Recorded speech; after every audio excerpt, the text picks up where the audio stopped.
अभी पिछले दिनों आपने सुना होगा कि मोदी साहब को पसमानदा मुसलमानों से बड़ी हमदर्दी हो गई थी और हर जगह घूम घूम कर वो पसमानदा मुसलमानों के तरक्की की बात कर रहे थे। लेकिन अभी चंद रोज़ ही हुआ है जबकि उन्होंने कहा है कि मुसलमानों को जो रिज़र्वेशन मिला है वो उसको हम, अगर हुकूमत अब फिर दोबारा आ गई दिल्ली में तो उसको हम ख़त्म कर देंगे। उनको शायद इनकी जो डबल टॉक है कि एक तरफ तो कहते हैं कि पसमानदा मुसलमानों से उनको बड़ी हमदर्दी है और दूसरी तरफ उस रिज़र्वेशन को ख़त्म करना चाहते हैं जो पसमानदा मुसलमानों को मिला हुआ है। इसलिए कि रिज़र्वेशन पसमानदगी की बुनियाद पर मरता है, मज़हब की बुनियाद पर नहीं मिलता है। कानून के मुताबिक जो तालीमी तौर पर और समाजी तौर पर जो पसमानदा है उसी को रिजर्वेशन मिलता है। प्राइम मिनिस्टर होकर उनको इतना पता नहीं है कि हिंदुस्तान में मुसलमानों को, चाहे कर्नाटका हो, चाहे आंध्रा हो, चाहे तेलंगाना हो या बिहार हो और या बंगाल हो, जहाँ भी जो रिजर्वेशन मिला हुआ है वो उनके पसमानदा होने की वजह से मिला है। वो मंडल कमीशन के रिकमेंडेशन की बुनियाद पर मिला है, न कि मज़हब की बुनियाद पर मिला है। तो ये बात सरीहन गलत है और उसको हर जगह ये प्रोपेगेंडा कर रहे हैं। और बल्कि आखिरी दिनों में उन्होंने इलेक्शन का इशू बना दिया है कि हम जो है मुसलमानों को रिजर्वेशन को ख़त्म कर देंगे। तुम कैसा ख़त्म कर सकते हो? इसलिए कि मुसलमानों को जो रिजर्वेशन मिला है या हिंदुओं और क्रिश्चनों को जो रिजर्वेशन मिला है वो तो उनको पसमानदगी की बुनियाद पर मिला है, मजहब की बुनियाद पर नहीं मिला है। तुम रिजर्वेशन ख़त्म करने का तुमको अख्तियार नहीं है, ये तो आइन का मामला है, ये आइन से उनको अधिकार मिला है। तो इस तरफ मैं बात करना चाह रहा था कि एक तरफ पसमानदों के साथ मोहब्बत, हमदर्दी की बात है और दूसरा पसमानदों के रोज़गार को, उनके तालीम को वो छीनना चाहते हैं। तो एक बात तो ये है, इसकी वजह से आप देख रहे हैं कि मोदी साहब की हालत इस वक्त अच्छी नहीं है और शायद हिंदुस्तान में हर जगह कहीं ना कहीं नज़र आ रहा है कि ज़मीन उनके पाँव के नीचे से खिसक रही है। जहाँ तक राजद का मामला है तो देखिए, राजद पार्टी के हवाले से एक बात मैं कहना चाहता हूँ जो MIM का ख़ास मामला है। राजद पार्टी ने जब हमारे 4 MLA को ख़रीद कर तोड़ने की कोशिश की थी तो उनको ये लगा था कि शायद MIM ख़त्म हो जाएगी।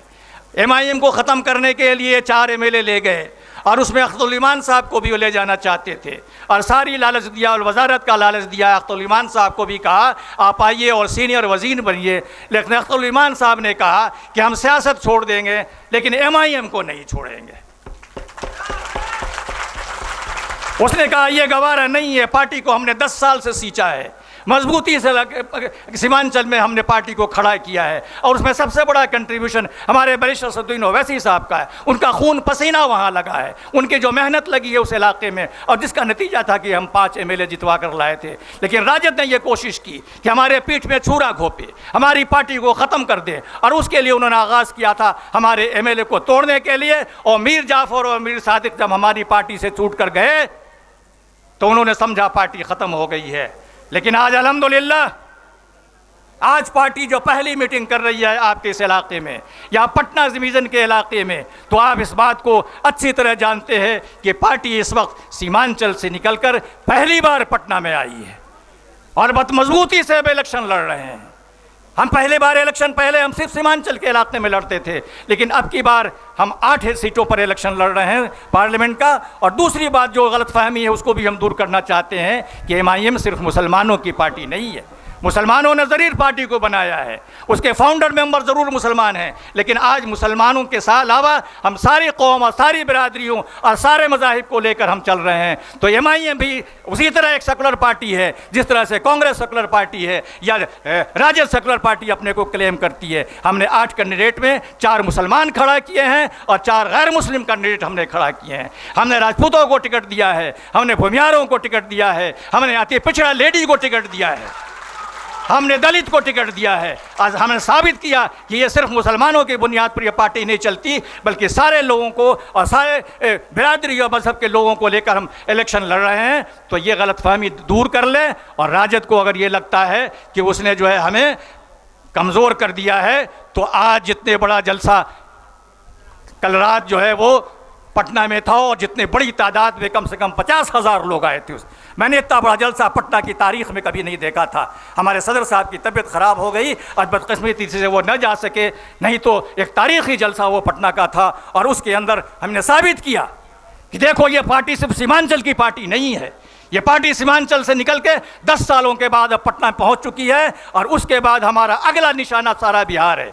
हम पार्लियामेंट के ज़रूर 8 इलेक्शन लड़ रहे हैं, लेकिन असेंबली का इलेक्शन जब आने वाला है आप देखेंगे कि सारे बिहार में असेंबली का इलेक्शन MIM लड़ेगी अकेले, अगर हो सकता है तो लड़ेगी, और नहीं तो अपने दूसरे अलायंस पार्टनर के साथ मिलकर लड़ेगी इंशाअल्लाह। अब राजद तैयार हो जाओ, तुमने हमारे साथ दुश्मनी की है, अब हमारे जो है गुस्से का भी जरा सा कर लो और देखो कि हम जो है तुमसे किसी तरह पर MIM कम नहीं है। यह बात कहकर मैं अपनी बात को ख़त्म करना चाहता हूँ।